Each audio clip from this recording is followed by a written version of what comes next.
Hello dear viewers and welcome to Cell Times. Today we'll be discussing the earthquakes in Venezuela, one of the natural disasters that have captured the world's attention in recent days.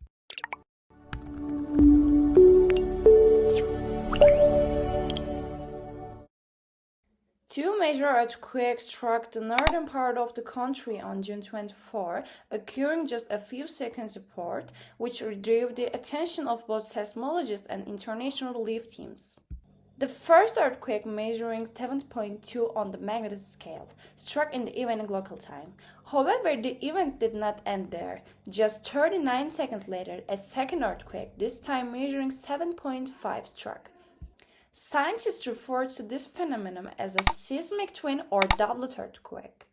While smaller aftershocks are typically expected following a major earthquake, in this case, two main earthquakes of nearly identical magnitude occurred in rapid succession. This is a very rare occurrence and leads to exponentially greater destruction. The earthquakes were strongly felt in many cities across the northern part of the country, particularly in the capital Caracas. Numerous buildings were damaged, roads collapsed, and in some areas electricity and communication infrastructure were temporarily disrupted. While search and rescue teams continued their efforts to reach those trapped under the rubble, thousands of people were unable to return to their home due to the aftershocks and were forced to spend the night in open areas. Hundreds of aftershocks were recorded following the earthquake. Experts say that aftershocks can continue for weeks or even months after such major earthquakes.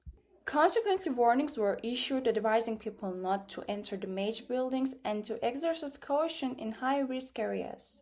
So, why did two major earthquakes occur in such a short span of time?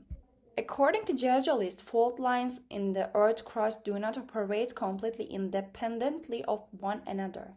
When one fault ruptures, the energy relays can increase pressure on another nearby fault.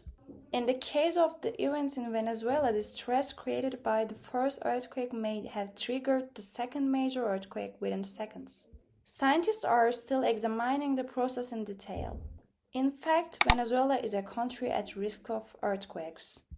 The San Sebastian and Bocona fault systems running through the northern part of the country have been actively monitored for many years. Destructive earthquakes have also occurred in this region throughout history. For example, tens of thousands of people lost their lives in the 1812 Caracas earthquake.